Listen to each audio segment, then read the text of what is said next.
Hey hello WhatsApp guys, আসসালামু আলাইকুম। আশা করি সবাই অনেক বেশি ভালো আছেন। তো welcome to my new take video. আজকের ভিডিও হচ্ছে কীভাবে আপনারা হ্যামস্টার কভার থেকে 1 মিলিয়ন কয়েন নিতে পারবেন ডেইলি সার্ভার কমপ্লিট করে, সেই প্রসেসটা আমি দেখা দেবো। তো সর্বপ্রথম আমাদের কি করতে হবে, এখানে এই যে অপশান দেখতেছেন আর্ন পার ট্যাপ, এখানে ডাবল ট্যাপ করতে হবে।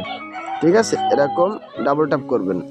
আচ্ছা দেখেন, আমাদের সামনে এরকম একটা ইন্টারফেস চলে আসছে। এখন এখানে কাজটা কি, তার আগে যদি আপনি এই চ্যানেলে নতুন হয়ে থাকেন তবে চ্যানেলটা সাবস্ক্রাইব করে দিবেন, আর অবশ্যই এই ভিডিওতে একটা লাইক এবং একটা কমেন্ট করে আপনার অবস্থান জানান দিবেন। তো যাই হোক, সমস্যা নাই। আর আরেকটা কথা বলি, এই ভিডিওর ডিসক্রিপশান বক্সে আমার টেলিগ্রাম গ্রুপে লিঙ্ক থাকবে। আপনারা যারা এখন আমার টেলিগ্রাম গ্রুপে জয়েন হন নাই তারা অবশ্যই গ্রুপে জয়েন হয়ে যাবেন।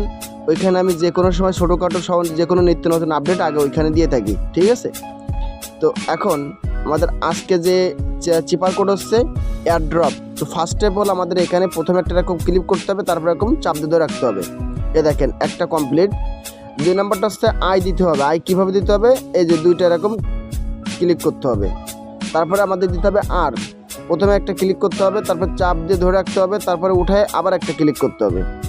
এই যে আরেকটা হয়ে গেল। এবার আমাদের দিতে হবে ডি। ফার্স্ট বলে এরকম চাপ দিয়ে ধরে রাখবেন, উঠায়ে আর এরকম পরপর দুইটা ক্লিক দিবেন। এ দেখেন ডি হয়ে গেল। তারপরে দিবেন আর, প্রথমে একটা এরকম ক্লিক দিবেন, তারপর চাপ দিয়ে ধরে রাখবেন, তারপর উঠায়ে আবার একটা ক্লিক করবেন। হয়ে গেল। এবার দিতে হবে ও। প্রথমে এরকম চাপ দিয়ে ধরবেন, উঠাবেন, আবার চাপ দিয়ে ধরবেন, আবার উঠাবেন, আবার চাপ দিয়ে ধরবেন, আবার উঠাবেন। এই যে ও। তারপরে কি করতে হবে, তারপর লাস্টে দিতে হবে পি। প্রথমে একটা ক্লিক দিবেন, তারপর এরকম চাপ দিয়ে ধরবেন, তারপর আবার চাপ দিয়ে ধরবেন, তারপর উঠাবেন, উঠায় এরকম একটা আর ক্লিক দিবেন। এই যে এয়ারড্রপ দেখছেন, 1 মিলিয়ন কয়েন কিন্তু আমরা পেয়ে গেলাম। তো আশা করি আপনারা বুঝতে পারছেন, সুন্দরভাবে দেখাই দিলাম। সবাই এভাবে করে প্রসেসটা কমপ্লিট করে নেন। ঠিক আছে, তো সকলে ভালো থাকবেন, সুস্থ থাকবেন। আল্লাহ হাফেজ, আসসালামু আলাইকুম।